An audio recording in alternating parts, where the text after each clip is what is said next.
Olá, boa tarde. Você acompanha agora as principais notícias do Brasil e do mundo neste sábado, dia 5 de maio de 2018. Começamos essa edição com a atualização sobre o desastre após o desabamento de uma ocupação aqui no centro de São Paulo, na madrugada de terça-feira. Além das buscas por sobreviventes que entraram no quinto dia, há novidades nos trabalhos dos bombeiros, em conjunto com a Polícia Militar. A repórter Débora Evangelista ouviu o comandante da Polícia Militar de São Paulo, que localizou no subsolo do prédio uma possível célula de sobrevivência, mas nenhuma vítima foi encontrada no local até o momento. As lajes se sobrepõem e numa das entradas, eu acho que foi com o capitão Mitsu, eles fizeram a prospecção e entraram e viram um espaço lá. Então, enquanto houver essa situação, nós temos que acreditar e perseverar. Então, existem sim, e com esse trabalho dos bombeiros, agora com as máquinas, mas sempre acompanhado aos olhos desses profissionais, nós temos que acreditar. Ele acessou uma das lajes, entre as lajes, eram os 26 lajes, né? Então, ele conseguiu acessar, viu uma célula, mas não encontrou ninguém. Então, a gente, com esses dados, né, dados técnicos, que vão dirigir esse trabalho deles. E a Polícia de São Paulo confirmou na tarde de ontem que o corpo encontrado é mesmo do homem que caiu com o edifício no centro da capital paulista. De acordo com as autoridades, as digitais de Ricardo Oliveira Galvão Pinheiro, de 39 anos, estavam intactas. Ao todo, 52 bombeiros trabalham na operação neste sábado para chegar ao 8º andar do prédio, onde há possibilidade de vítimas. Os bombeiros ainda trabalham com a possibilidade que existam sobreviventes. Bom, se eu não acreditasse, eu não era bombeiro, né? Então, para nós, sempre. Para nós vamos acreditar até o final. Até nós encontrarmos o piso do segundo subsolo, nós vamos achar sempre a possibilidade de um sobrevivente. Eles trabalham com uma lista de 6 desaparecidos. Além do Ricardo, Selma e seus filhos gêmeos, agora as equipes buscam Eva Barbosa Silveira, de 42 anos, e seu marido, Valmir Souza Santos, de 47. Eles estavam no 8º andar do prédio. A montanha de entulho nos escombros do prédio chega a 15 metros de altura. Mais de 40 homens passaram a madrugada trabalhando nas buscas. Agora, são 5 máquinas auxiliando na retirada dos escombros, como retroescavadeiras e um trator. Para a polícia, a causa do incêndio já foi esclarecida. Uma testemunha apontou o local exato onde começou o fogo, no quarto 55 do 5º andar. Começou pela instalação que nós tínhamos, que lá era tudo emendado. Na tomada era a televisão, a geladeira e o micro-ondas. Daí, de repente, estava aqueles fogarão atrás da geladeira. A polícia agora quer saber se a tragédia poderia ser evitada e começou a ouvir os responsáveis pela ocupação. Um dos coordenadores do movimento Luta Social por Moradia, Ricardo Luciano Lima, o Careca, prestou depoimento. Ele chegou acompanhado de Ariel de Castro, do Conselho Estadual de Direitos Humanos. Outro ponto que a polícia está investigando é a cobrança de aluguéis. No depoimento de Careca, ele disse que o dinheiro pago pelos moradores era usado na compra de equipamentos para o prédio. Os moradores pagavam um aluguel de até R$ 400 para morar no edifício ocupado. O dinheiro era usado para pagar as despesas do prédio, que tinha até porteiro. De acordo com moradores, o prédio era organizado, tinha carteirinha de identificação usada para controlar o pagamento mensal. Para saber os detalhes de como funcionava essa organização do prédio, a polícia ouviu Ananias Pereira dos Santos, homem apontado como líder do movimento, que se apresentou na sexta-feira. Os coordenadores dos movimentos de moradia que cobram aluguel dos espaços invadidos podem responder, entre outros crimes, por extorsão e lavagem de dinheiro. A polícia vai investigar os movimentos de ocupações de moradias em São Paulo. A suspeita é de que esses movimentos tenham ligação com uma facção criminosa.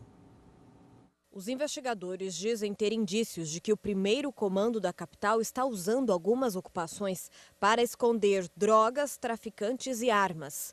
No prédio que desabou no centro de São Paulo, os moradores tinham que pagar até R$ 400 por mês para o movimento da luta social por moradia, que ainda não é alvo de investigação.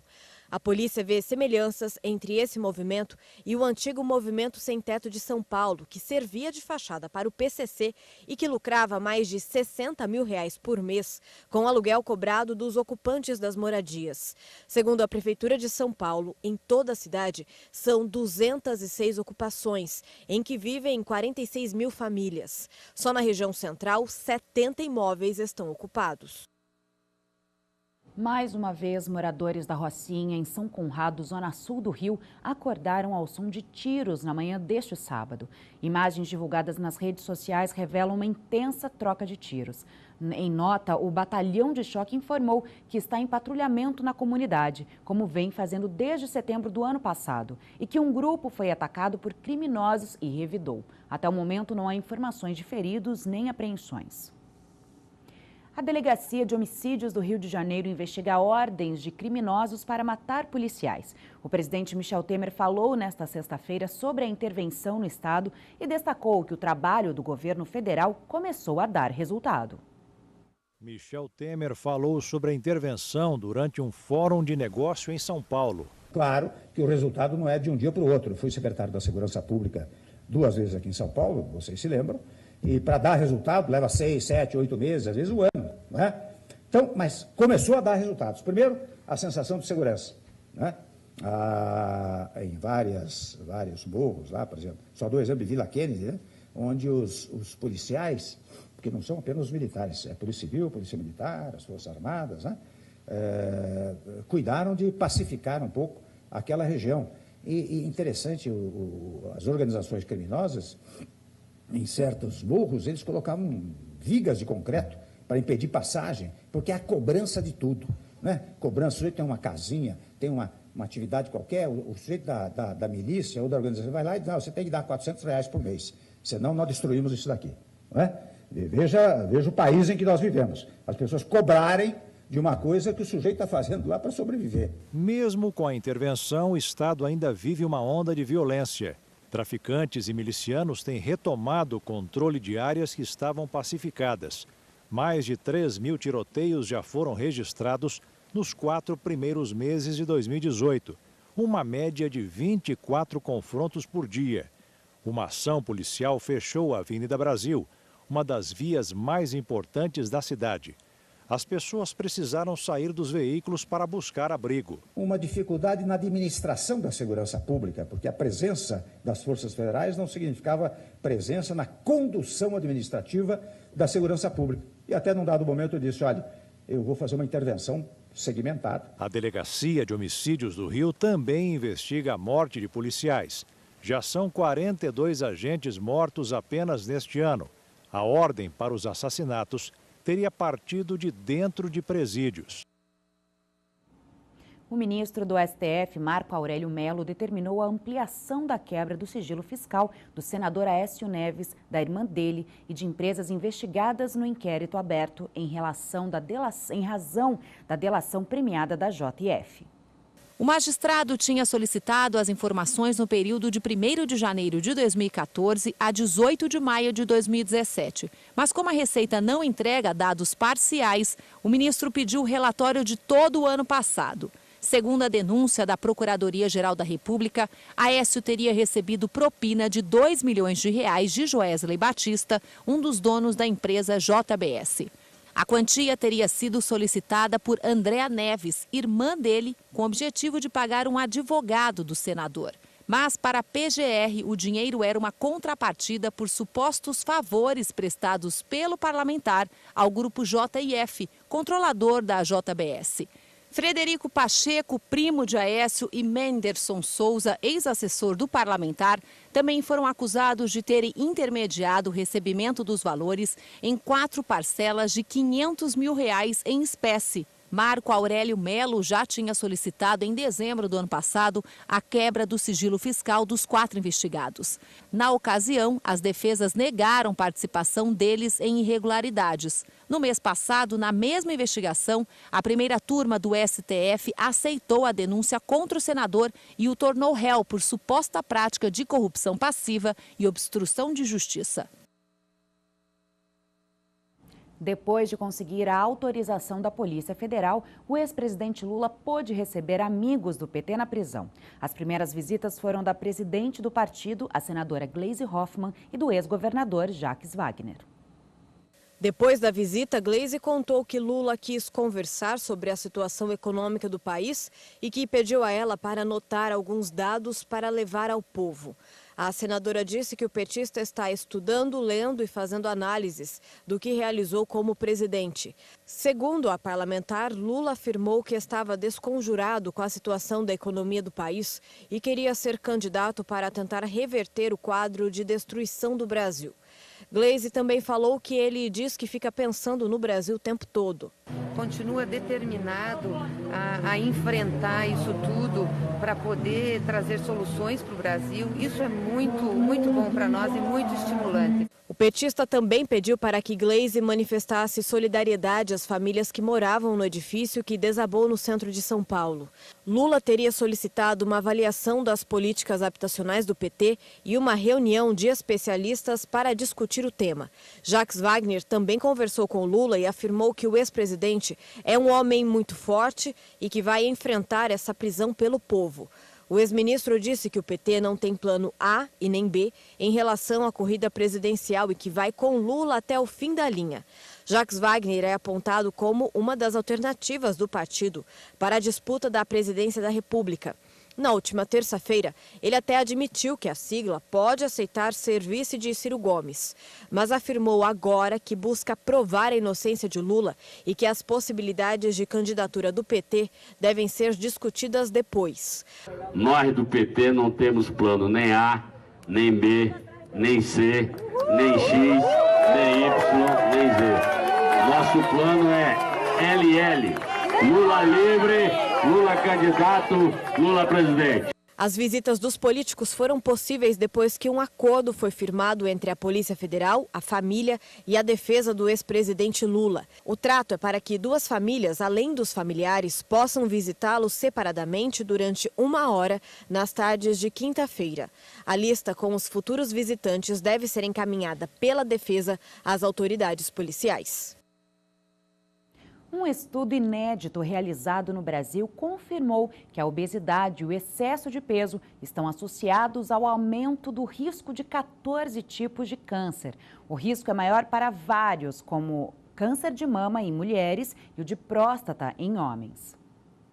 O estudo, feito pela Universidade de São Paulo em parceria com a Universidade de Harvard e a Agência Internacional de Pesquisa em Câncer, mostra que a maioria dos casos da doença relacionados com o excesso de peso e obesidade que atingiram mulheres foram o câncer de mama, corpo do útero e cólon. Nos homens, a incidência maior foi o câncer de cólon, de próstata e fígado. O estudo da USP mostrou ainda que no período de 2002 a 2013 houve um aumento importante na prevalência de excesso de peso no Brasil. É estimado que cerca de 29 mil novos casos de câncer que ocorrerão em 2025 vão estar associados ao excesso de peso e à obesidade.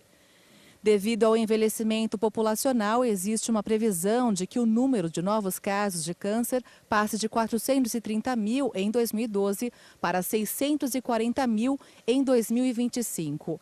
Os estados brasileiros com maior número de pessoas com a doença associada ao excesso de peso foram São Paulo, Rio de Janeiro, Rio Grande do Sul e Mato Grosso do Sul. Os pesquisadores afirmaram que, em breve, caso esse problema não seja enfrentado com a seriedade necessária, como o controle do tabagismo, o excesso de peso será a principal causa de câncer no Brasil. A alimentação saudável e a vida ativa são fatores primordiais para combater a obesidade. Mas os pesquisadores ressaltam a necessidade de haver intervenções e políticas públicas voltadas para a área.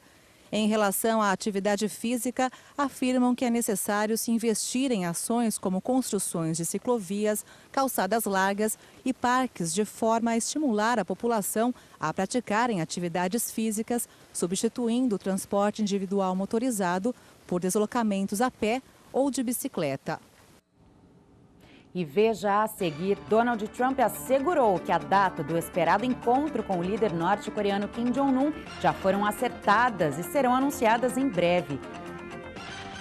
E Neymar já desembarcou em Paris sem muletas e terminará o tratamento junto ao PSG. Os detalhes em instantes. Até já.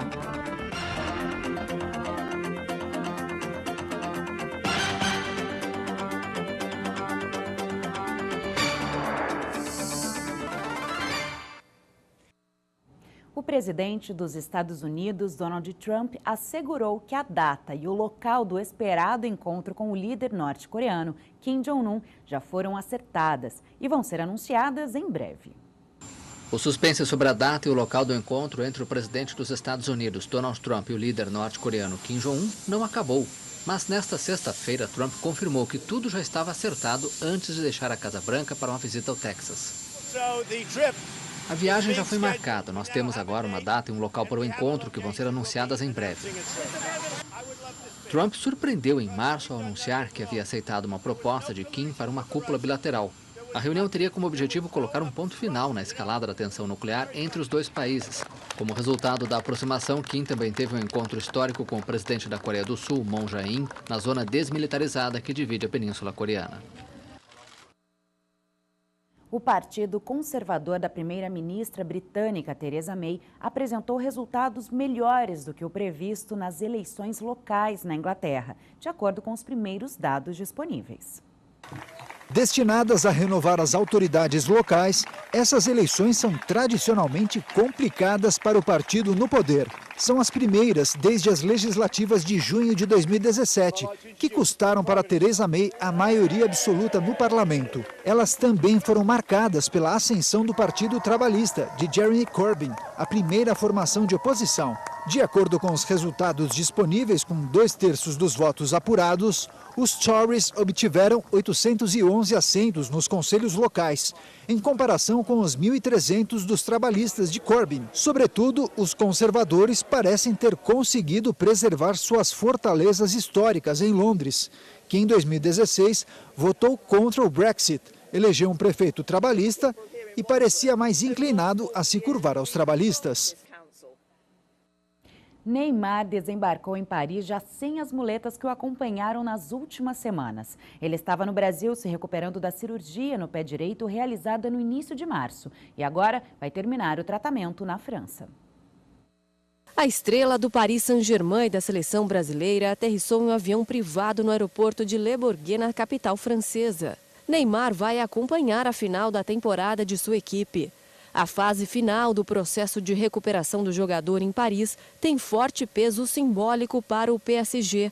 Essa seria uma amostra de que Neymar está comprometido com o clube, apesar da primeira temporada ter sido marcada pela lesão e pela eliminação nas oitavas de final da Liga dos Campeões para o Real Madrid. O Brasil aguarda com ansiedade o retorno do craque aos campos.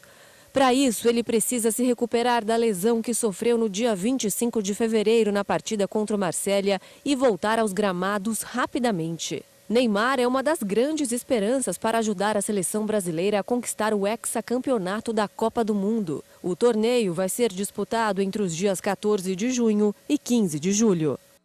É isso sim que é clima esportivo, né? E você acompanha mais informações na nossa próxima edição daqui a pouco, às 3h30 da tarde. Até já!